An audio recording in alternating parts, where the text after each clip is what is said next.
பெரிய ஆபத்துல இருந்து நேத்து என்னைய காப்பாத்திருக்கிற.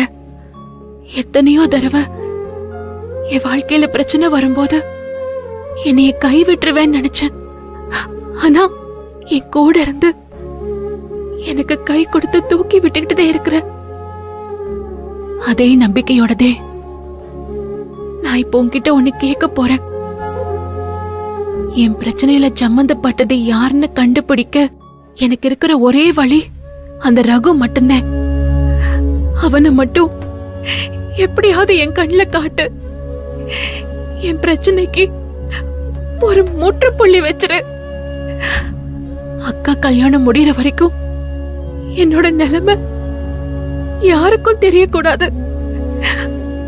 அக்கா கல்யாணம் நல்லபடியா முடிஞ்சதுக்கு அப்புறம் எனக்கு எம்புட்டு கஷ்டம் கொடுத்தாலும் அதை நான் தாங்கிப்பேன்.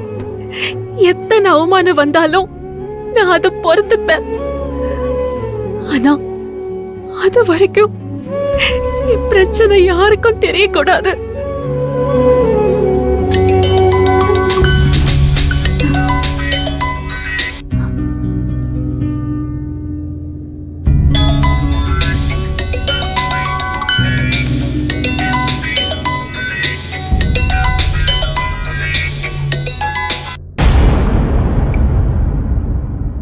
ஹலோ ஹலோ ஆனந்தி, நான் துளசி பேசுறேன்.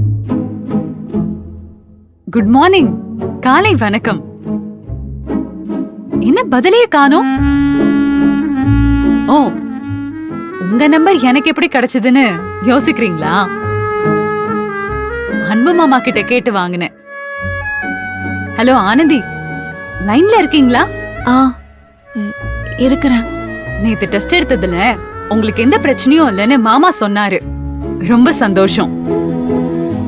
எங்க எல்லாத்துக்கும் நீங்க உடம்புல ஏதோ ப்ராப்ளத்தை வச்சுக்கிட்டு அதை மறைக்கிறீங்கன்னு நினைச்சோம். ஆனா இப்போ அப்படி எதுவும் இல்லைன்னு தெரிஞ்சதும் எங்க மைண்ட் ரிலாக்ஸ் ஆயிடுச்சு. இனிமேலாவது சந்தோஷமா சிரிச்ச முகத்தோட இருங்க. ஆனந்தி, நீங்க சிரிச்சா எவ்வளவு அழகா இருப்பீங்க தெரியுமா? இந்த சாமுத்திரிகா லட்சணம் சொல்லுவாங்கல்ல, அது எனக்கு நல்லா தெரியும்.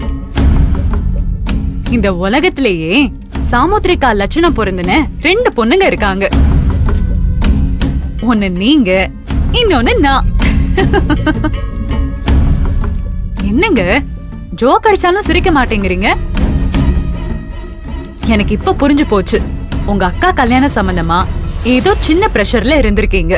அதை யாரும் புரிஞ்சுக்காம என்ன பிரச்சனைன்னு கேட்டு உங்களை குழப்பி இருக்கும். எல்லாத்தையும் விட்டு தள்ளுங்க. இனிமே நடக்க போறத பத்தி நாம யோசிப்போம். என்ன உங்க ஃப்ரெண்டா நினைச்சுக்கோங்க. உங்களுக்கு எப்பெல்லாம் என்கிட்ட பேசணும்னு தோணுதோ அப்பெல்லாம் இந்த துளசிக்கு போன் பண்ணுங்க.